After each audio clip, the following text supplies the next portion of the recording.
Welcome to another episode of Marvelous Videos. I'm your host, Tia Aya. 10 horrifying women pregnant with monster movies explored in detail. When it's a horror movie that we are talking about, how can we not have the aspect of pregnancy involved? After all, pregnant women and horror movies literally go side by side, and together they make such a cute couple. It's like every horror fan out there going, "Aw, you guys." Okay, that's a little exaggerated, but you cannot deny the fact that pregnancy is a theme that just manages to find itself in a horror movie pretty much effortlessly. The thing that pregnant women, especially in horror movies, is that they are often portrayed as the easy targets. Let's say vulnerable, to be more precise, and a pregnant woman is categorically not safe in a horror flick. In today's video, we are going to explore in detail of the most horrifying women pregnant with monster movies that are bound to trigger those deep-rooted fears of yours. You ready? Before we go into our explanation, we have a very small request. If you like our content, please support us by subscribing to our channel. This is a small click for you, but for us, it means a lot. Thank you, and let's begin.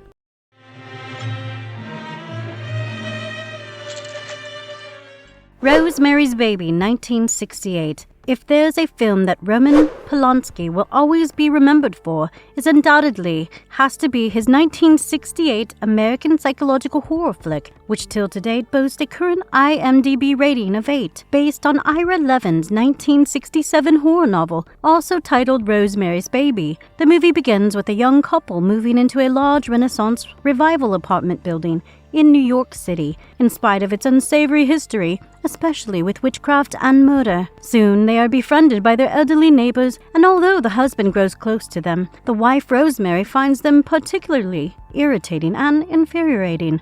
In due course, Rosemary gets pregnant, and thus begins the occurrence of the strangest and the most inexplicable of things. It does not take her much time to come to a realization that her neighbors happen to be members of the satanic cult, and they have sinister plans for her baby. Widely regarded as one of the greatest horror films of all time, Polanski's Rosemary's Baby is a recipient of 12 nominations and 11 awards, and latter includes an Academy Award too. Boasting a script also by Polanski and produced by William Castle, the man who originally wanted to direct the movie, but ended up working as the producer. This film here is the creation of a diligent filmmaker, with a stretched-out shooting schedule and with a young artist who kept going even in the middle of a divorce. It has been 53 long years since its release, but it would not be wrong to say that this horror classic here is the ultimate champion of all Satan-themed horror flicks, right from the movie's effective, grounded social horror to its Satan-hailing climax. There are quite a few high points of the film,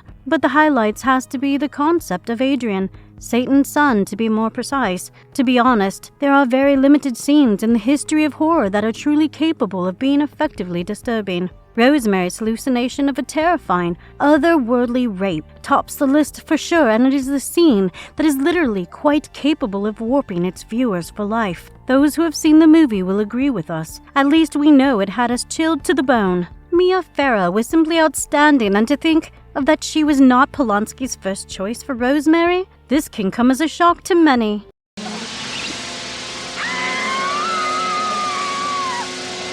Xtro, 1982. Harry Bromley Davenport's A Brutal Excursion in Terror starts with a father and a son playing outside when all of a sudden the father gets abducted by a bizarre, bright light. The father comes back after 3 years looking like he used to, but the viewers eventually get to see that it is not the case. He reconnects with his son and wife, the latter visibly having moved on in his life with a Canadian-American boyfriend. You know how some extraterrestrials aren't friendly, right? Well, Philip Slayer as the father unquestionably falls in the category, and as the story pans out, one can clearly make out that the father is invisible, one with sinister intentions that one cannot even gauge. Backed by a screenplay by Davenport, Michaels Perry, Ian Cassie, and Robert Smith, Xtro is a movie that is worth a watch for several reasons. A pure delight for all lovers of gore. There is a specific birth scene that happens to be the high point of the whole movie. By now, you should be aware that it is not a normal birth scene. The sequence features a young woman getting attacked and impregnated by a half-alien, half-human creature. When she gains back her consciousness, the viewers get to see her belly grow to a massive size, and what follows next is not for the faint of heart. She is seen giving birth, quite painfully if we may add so, to a fully developed human being. One that is actually connected to her by an umbilical cord. But instead of a baby coming out, it is in the fully formed father that comes out, along with a lot of red stuff. No points for guessing the amount of gore that is on display. It is undoubtedly the special effects on the creature design that takes care of the confusing plotline and makes it such an intriguing watch. Go ahead, check it out for yourself.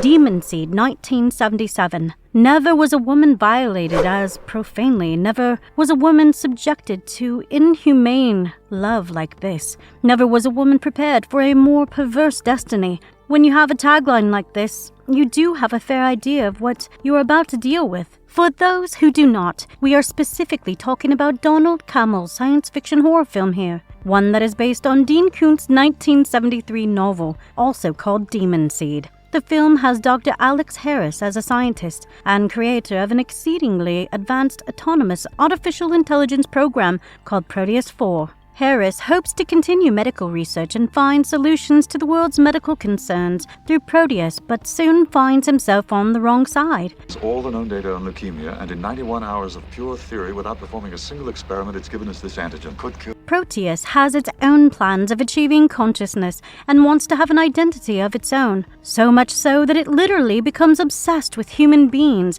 and ends up impregnating its creator's wife. With the screenplay by Robert Jaffe and Robert O. Harrison, Demon Seed starts off well. The foreboding mood is set, but soon it becomes titillingly and creepy. The movie has an artificially intelligent computer taking full control of things to an extent that it literally has the creator's wife as a hostage inside her very own protective abode so as to conceive a child with her. Does not even the mere thought of this idea sound ludicrous? But, as ridiculous as this may sound to you, what you get to see is something absolutely alarming. On display happens to be some very disturbing-looking experimentation on the wife of the scientist. Mind you, not a pleasant sight at all. Julie Christie, essaying the role of Susan Harris, sinking into bottomless desperation, portrays the current issue of a case that has artificial intelligence on a dangerous spree. Okay, there's no nudity on display when the impregnation is carried out, but the manner in which it is executed is absolutely horrifying. The flick is a solid shocker boasting an ending that we bet that you did not see coming.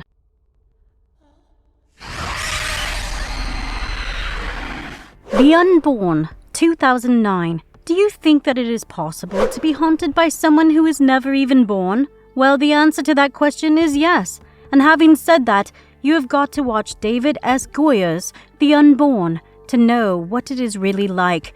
Rated PG-13 for having on display intense scenes of terror, violence, and unsettling images, this supernatural horror film here also brags a tagline that says evil will do anything to live. Now that we are clear on a few things, let's get straight to the storyline. The flick has Odette Yestman essaying the role of a young woman called Cassie Belden, who becomes more than paranoid by increasingly haunting hallucinations of a young boy. Baby was down when I got here and the 4-year-old. He conked out as soon as I read to him. Casey realizes that she has somehow become the centerpiece of a series of strange supernatural events when her eyes begin to change color and the nightmares get worse, and to top things off, she even gets to know of a disturbing family secret that goes way back to the times of the Second World War. As she delves deeper, she realizes that she is being tormented by a malicious, possessing spirit known as Dybbuk, one who wishes to use Casey's death as a portal to the physical existence. Casey is left with no other option but to enlist the help of a rabbi to get rid of the dark entity.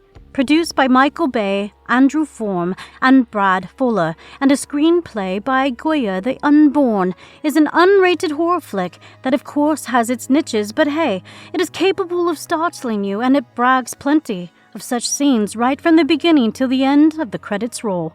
Okay, be honest here. You see a snarling dog with its head twisted upside down in front of you, or let's say a woman, one who is already freaky and has this huge gnarly mouth. What would your reaction be? You would not be laughing, that's for sure. Oh, this film is filled with such technically striking CGI-enhanced horror that makes this visual's appearance even more effective. It would not be wrong to say that this movie here happens to be a crossover of many terrifying movies, such as The Omen, The Exorcist, Dark Water, and even The Grudge. For that matter, The Unborn is certainly worth a shot for those in the mood for a harrowing horror flick tonight.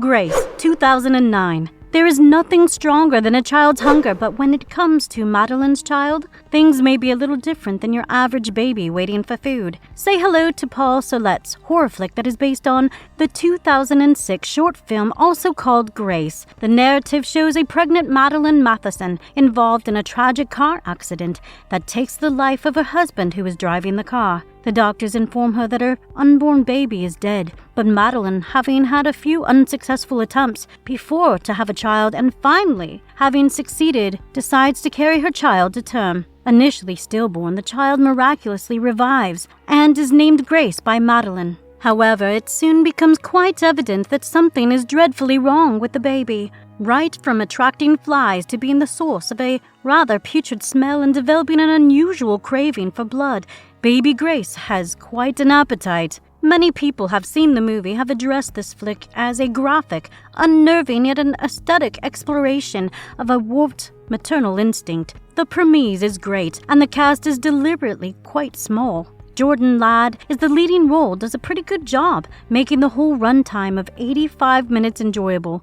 It is more like a refreshingly creative horror drama hybrid that wouldn't be fair if categorized under a single genre. The movie is shrouded in a grim atmosphere and lays emphasis on almost every thinkable terror of motherhood. Loss of husband? Tick mark. Unconventional delivery method? Mark that too, and the worst of all, a stillborn baby. The extent Madeline's character goes to feed her baby is exceedingly disturbing, and the grueling images of a bleeding as well as mutilated breast is bound to make one feel very uncomfortable. Mind you, Grace is no way recommended to any pregnant woman out there looking for something to binge on. Bastard maniac!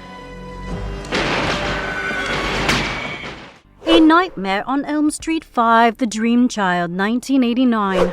There are no second thoughts about Freddy Krueger being the most iconic villain in the slasher film history, so you can imagine what happens when Freddy wants to become a daddy. Directed by Stephen Hopkins and written by Leslie Bohem. The fifth installment in the Nightmare on Elm Street franchise takes place a year later since the events of the fourth film. Alice Johnson is seen leading a peaceful life with Dan Jordan, the survivor of the previous movie.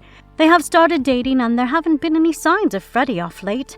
All seems to go well for a brief period until Freddy decides to be reborn into the real world. The taunting demonic killer makes use of a pregnant Alice, more specifically her unborn child's dream, to strike again and claim new victims. Creepy and underrated, the fifth movie in the franchise features a promising start and eventually has on display some of the most shockingly impressive special effects. The death sequence deserves a special commendation, especially the motorcycle scene and the part where Mark's character gets pulled into the comic book world. The story is gripping, with new ideas, and it will have you hooked to the screen throughout. The manner in which Freddy is able to orchestrate his attacks, one after the other, as well as insights to his origin. The flick brings quite a few nice touches. The highlight of the film has to be the scene that shows Freddy's rebirth. It is absolutely atmospheric, and it goes without saying that the resurrection is handled brilliantly. A lot of people who have seen the flick has regarded The Dream Child as the actual turning point in the franchise. We know the movie was released way back in 1989, but to date, the hauntingly ominous background score by Jay Ferguson works in the favor of the movie. You're pregnant. Prometheus, 2012. While it is true that after John Spates wrote the first screenplay of Prometheus, Sir Ridley Scott eventually employed Damon Lindelof to rewrite the script and come up with a movie that revolved more around the creators of the aliens. Scott's 2012 science fiction horror flick happens to be the first in the prequel series, one that takes place, say, about 30 years before the events of the first movie. It is phonemic in the ancestral form dating back 5 millennia or more. The plotline has archaeologist Elizabeth Shaw and Charlie Holloway discovering a star map among the artifacts of several ancient cultures in the hopes of discovering the origins of humanity. They journey aboard the spaceship Prometheus, accompanied by the android David. The crew arrives on the distant planet LV-223, and it is the same region in which the planetoid LV-426 from the first movie was found. It is precisely there that they discover the ancient remains of an advanced civilization called the Engineers. In case you are wondering how it is related to the 1979 Alien, well, the Engineers happen to be the same race as the dead pilot from the derelict spacecraft in the first movie. Apparently, the Engineers were creating biological weapons in the form of a pathogenic mutagen, which were capable of obliterating the entire human race. Anyway, coming to the core of today's video, we all know how unprotected sexual encounters will lead one to unplanned pregnancies. This is Prometheus. We are talking about, of course, things are going to get way more messy without beating around the bush further. We will get straight to the point. Shaw and Holloway end up having sex, the latter unaware that he has been infected with chemical A0-3959X.91-15, colloquially known as the black goo or the black liquid. Shaw ends up being in an advanced pregnancy stage and having no other options left. She is forced to have the growing alien surgically removed from her abdomen. The squid-like creature comes out in a delivery scene that just cannot get any bit bloodier. Way worse than any maternity ward.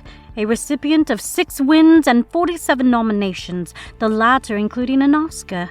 The movie, categorically, has a similar impact like the first movie. Watch it to believe it.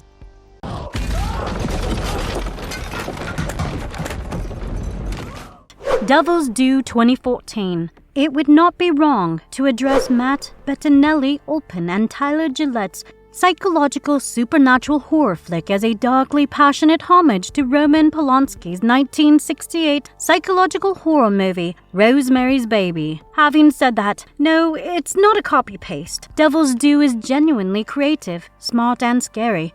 The narrative has a young couple, Samantha and Zach, going to the Dominican Republic for their honeymoon. They attend a carnival and find themselves lost on their way back home.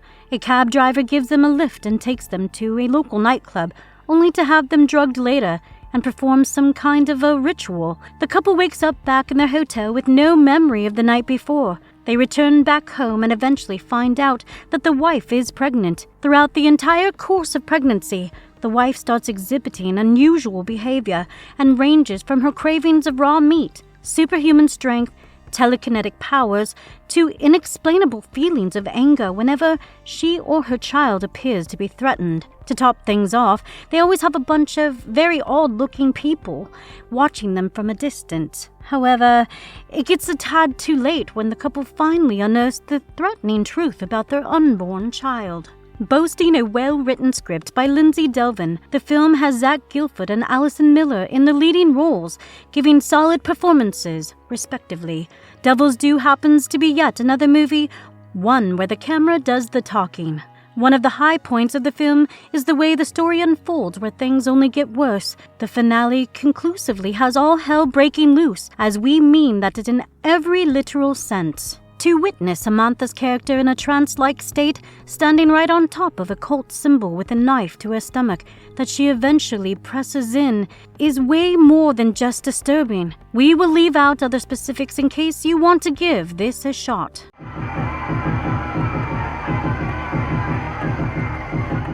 Baby Blood 1990.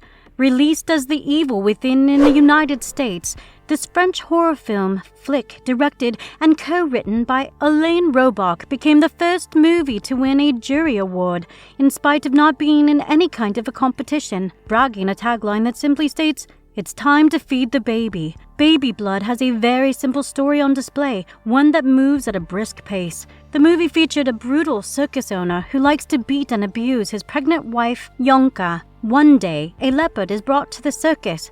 outpost. It is being captured in Africa, but it dies mysteriously. A snake-like parasite is seen bursting out of the leopard's body and making its way towards the trailer of the pregnant Yonka, who, by the way, has happened to be the performer at the circus. It not only ends up impregnating Yonka, but also takes over her fetus. In due course, it starts to demand for blood. A reluctant Yonka is eventually left with no other options but to turn herself into a killer and consume the victim's blood to nurture the wicked fetus growing inside of her. You will be surprised to know that almost 80 women had auditioned for the character of Yonka before it was eventually passed to Emmanuel Escuro. Trust us when we tell you that this gory French horror black comedy treat here is truly better than a lot of movies combined. So a woman gets possessed by a slithery love-creation creature, which eventually takes over her baby and holds her as a hostage. Can you think of a better premise than this? We know we can't. Gore hounds out there would be thanking Roebuck as having on display a significant amount of graphical gore. There are throats getting ripped open, blood and all things red spurting all over, heads getting smashed. In short, there are plenty of over-the-top sadistic killings on display. Let's not disregard the solitary fact that this entity is also very chatty. It tells her to get blood, even hurts her from the inside and threatens her if she doesn't feed it. Also, those who have seen the English version should know that it is celebrated by Gary Oldman, who provided the voice of the fetus monster.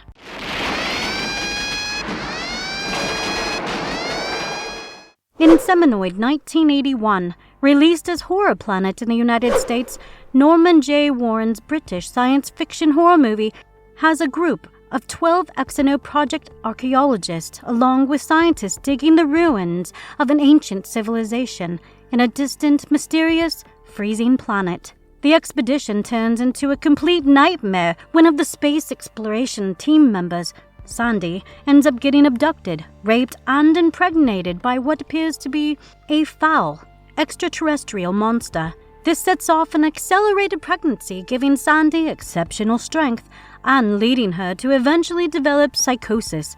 Next, she turns into a raving maniac and brutally starts to slaughter her colleagues one after another.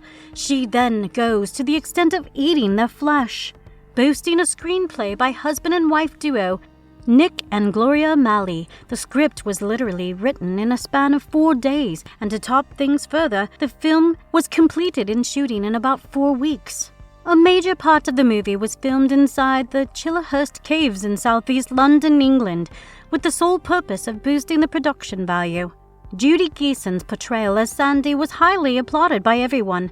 In fact, the scream heard in the scene that involved the alien pregnancy is actually the famous jump scare scream from Scott Cawthon's 2014 horror indie game called Five Nights at Freddy's. The content of gore features here is pretty high. You have stomachs being torn open that leads our viewers to witness a graphic display of the intestines. Geeson gives us a frightening portrayal of evil blended with madness. The highlight of the film has to be Geeson's character giving a rather painful birth to 2 slimy humanoid alien babies. Mind you, the scenes is not for the squeamish and come as a shock to many. But what makes Inseminoid even more compelling to watch is John Scott's electronic score in the flick, one that made him win the Best Music Composer Award at the 1981 Madrid International Film Festival. Conclusively, a movie that is twisted enough to keep you on the edge of your seats. Don't miss this one if you get a chance to watch. Thank you for watching another episode of Amazing Marvelous Videos. I'm your host, Tia Aya. Until next time, be safe out there.